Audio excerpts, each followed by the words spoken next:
Andreja, u tvom idućem pitanju kaže ovako, u kojoj se poslanici spominje glas Bileamove magarice? Magarica je pričala. Ovo bi trebalo biti u mojoj kategoriji. Nevjerojatni glasovi. Da, prisjetimo se te priče.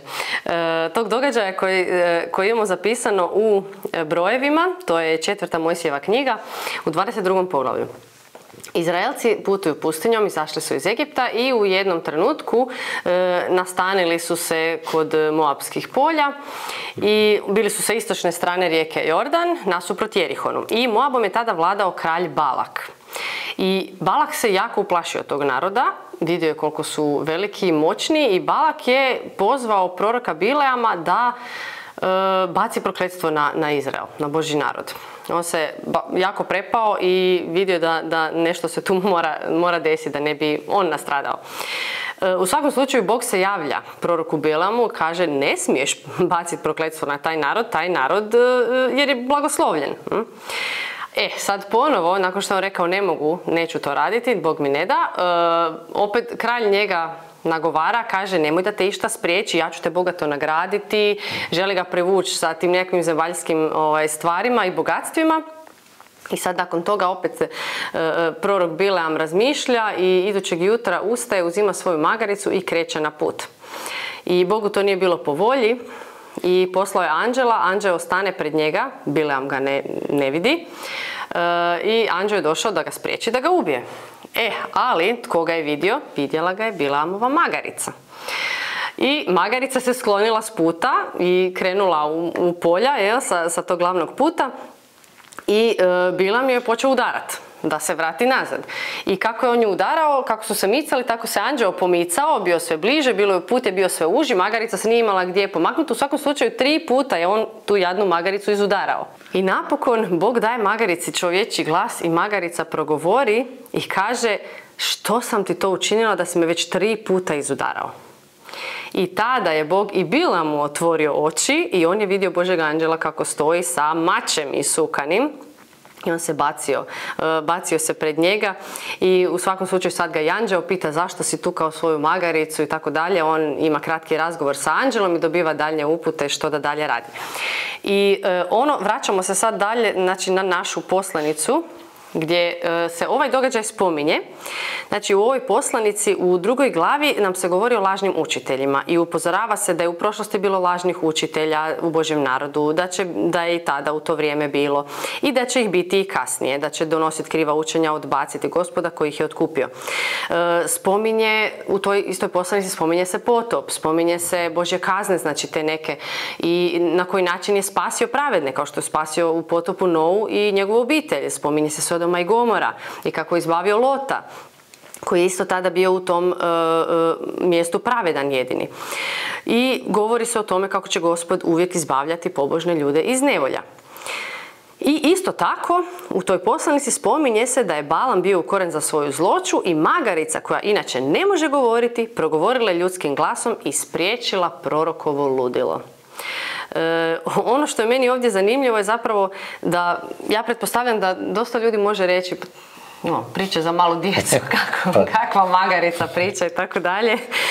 Ali ono što je meni zanimljivo je to što je Petar, koji je, dakle radi se o Petrovoj poslanici, Petar je spominjao ove događaje koji možda ljudima mogu zvučati neprirodno i kao neke izmišljene priče.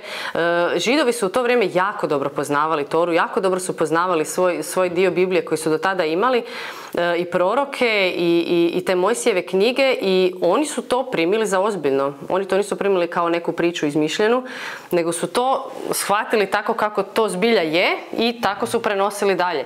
I ja mislim da je to jednostavno jedan od dokaza, isto tako i za potop recimo koji se spominje, isto koji imamo danas jako puno verzija kako se taj potop možda desio, ne onako kako je zapisano u Bibliji, ali ovdje je ova baš zanimljiva druga Petrova poslanica u 2. poglavlju, baš spominje te prilično važne neke neprirodne događaje i potvrđuje ih kao istinite.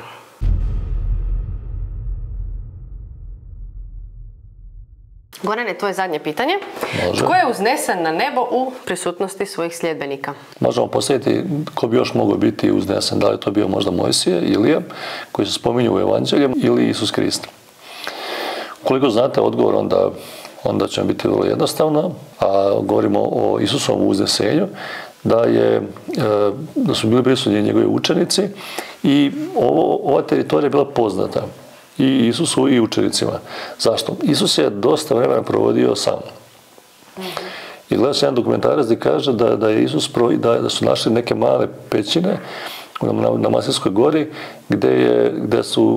da se može lako povezati da Isus boravi u nekim od njih, zato što je to bilo onako kao mala skrovišta u planini, gdje je onda on mogu pobjeći od svih ljudi koji su bili oko njega stalno, da bi on našao mir neki za sebe. I često je on odlazio tamo da učenici nisu ni znali gdje se nalazi. Jer ih je bilo više, tako da nakon njima je to bilo normalno da znaju, aha, nema Isusa, ok, tamo je negdje na Masljenskoj gori. Znači on je često provodio tamo vrijeme. I kada je došao trenutak da se dogodi uznesenje, oni su bili tu svi prisutni, bilo je preko 120 učenika, osim apostola, i oni su vidjeli taj trenutak dok su oni razgovarali. U jednom trenutku Isus dolazi njegov trenutak kada je uznesenje i on odlazi. Oni ga vide. Tada anđela kada su se vratili i kažu učenicima kao kako vidite da je Isus otišao, onoga dana kada se bude ponovo vratio, vratit će se isto na Masljensku goru. Na isti način. Ćete ga vidjeti kao što je otišao u nebo, ćete ga vidjeti u oblacima da se vraća. Što to govori? To nam govori jednu sigurnost da ako se od tog trenutka pa na ovamo pojavi negdje i u nekom obliku i neko kaže vidio sam Isusa, vidio sam neka čuda, može biti sigurni da to nije istina, zato što od anđela kažu kako ste ga vidjeli da je otišao na nebo, tako ćete vidjeti da će se ponovo vratiti. Da, i imamo zapise u Bibliji dalje u Novom Zavjetu da će to biti jedan veličanstveni događaj. I da će ga svi vidjeti. Znači, ima više detalja koji opisuju još taj njegov događaj, taj dolazak Kristov drugi. Može biti sigurni da ove riječi koje su oni anđeli rekli su istinite, da će se vratiti onako kako je otišao. Ovo što će rekati pogotovo u još većoj slavi nego onda sa svima svojim anđelima u pratnji, tako da će to biti jedan veličanstven događaj. I kada bude dolazio, kaže, vidjet će ga svako oko. Znaš što je meni zanimljivo? Ja sam doživjela čak situaciju da jedna osoba, znači čovjek razmišlja kao, pa svi mi kršćani sve to znamo, svi mi znamo šta čekamo, kako je Isus došao, kako će doći drugi put i tako dalje. I onda sam saznala, recimo, da ljudi baš i ne znaju, kao što se možda misli da bi trebali svi znati. I isto jedna osoba onako prokomentirala, pa čekaj, zar što će se Isus vratiti ponovo? Ja baš sam se iznenadila, mislim, meni je to jedna od najvažnijih stvari. Isus ponovno dolazi, to je najljepše obećanje, on dolazi spasiti svoje, koje je otkupio. I to je zapravo i jedna žalosna stvar, što ljudi ne poznaju svog spasitelja, ljudi ne poznaju Krista, ljudi ne poznaju Božju riječ dovoljno, ne proučavaju očito dovoljno.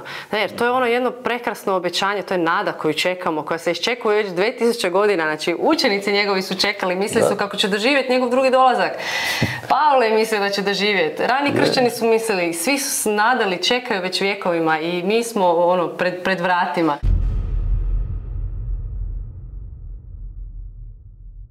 Andreja, za tebe zadnje pitanje u emisiji, da gdje je Bog govorio Mojsiju glasom poput groma?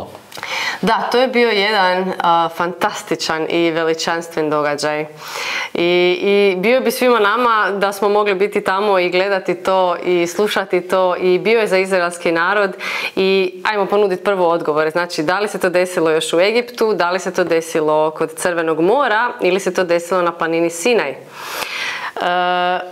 Vrlo ćemo brzo doći do odgovora jer ne možemo tu puno pričati okolo. U svakom slučaju, Izraelci su se došli do Sinajske pustinje i utaborili su se pred planinom Sinaj. Mojsije je bio popeo Bogu i Bog je njemu dao određene poruke i ovako mu je progovorio s planine prvo i rekao je: ovako reci Izraelcima, Jakovljevom narodu, vidjeli ste što sam učinio sa Egiptom, vidjeli ste kako sam vas nosio kao na orlovim krilima i doveo vas k sebi. Ako me budete slušali, držali se mog saveza, bit ćete mi dragocjena svojina među svim narodima. Dakako, moj je cijeli svijet, ali vi ćete mi biti kraljevstvo svećenika i sveti narod. Ove riječi prenesi Izraelcima. Mojsije se spušta, prenosi ove riječi Izraelcima i dobije još uputu od Boga da će se spustiti u gustom oblaku pred njih na očigled cijelog naroda. I rekao je, imate danas vremena i sutra, posvećujte se, pripremaj narod. Dakle, to je bila jedna važna stvar, oni su se morali na poseban način pripremiti za susret sa Bogom, kojeg do tada nisu znali. Znači, cijeli narod je nastao u Egiptu, prvo u dobrim uvjetima, poslije u kasnim, u tom ropstvu, tim lošim uvjetima i sada napokon Bog ih izbavlja, dovodi ih k sebi i želi sebe predstaviti njima. Ne? To je jedan izvanredan događaj bio. I u svakom slučaju oni su se morali posebno pripremiti za taj događaj. Napravili su granicu, Bog je rekao određenu granicu do podnožja planine gdje ne smiju prelaziti da ne bi bili pogubljeni.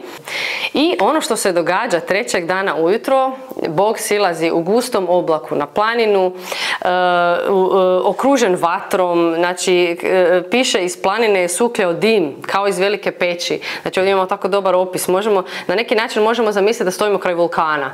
Znači ono što se dešavalo tamo, takav nekakav prizor. Kaže, gromovi su se čuli, sjevanje munje, čuo se rog koji je počeo sve glasnije i glasnije puštati svoj zvuk i u tom nekom krešendu kad je dostigao svoj maksimum, Bog je, kaže, odgovarao Mojsiju gromoglasnim glasom. I isto kao što bi mi, tako i sav narod drhtao. Znači oni su drhtali od straha. To je bio jedan takav događaj, tlo se njima treslo pod nogama. Ono što su gledali, ono što su čuli, koliko je to moglo biti glasno, mi ne možemo ni zamisliti. I ono sve što su vidjeli, to je bio tako jedan veličanstven događaj, znači njihov Bog, naš Bog spustio se njima. To je bio jedan poseban događaj gdje je Bog došao u njihovu prisutnost da bi se oni s njim upoznali, da bi se na neki način predstavio njima na onaj način na koji je mogao. I iako okružen tim dimom i tim zvukovima, da njegovu svetu prisutnost ipak ne bi mogao njima prikazati, jer kao što je Mojsiju rekao, nitko mene ne može vidjeti, moje lice je ostati živ. Ali Bog je našao način da se spusti i da se predstavi svom narodu, da bi taj narod mogao poslije ispuniti svoju misiju i prenijeti to znanje o pravom jedinom Bogu stvoritelju.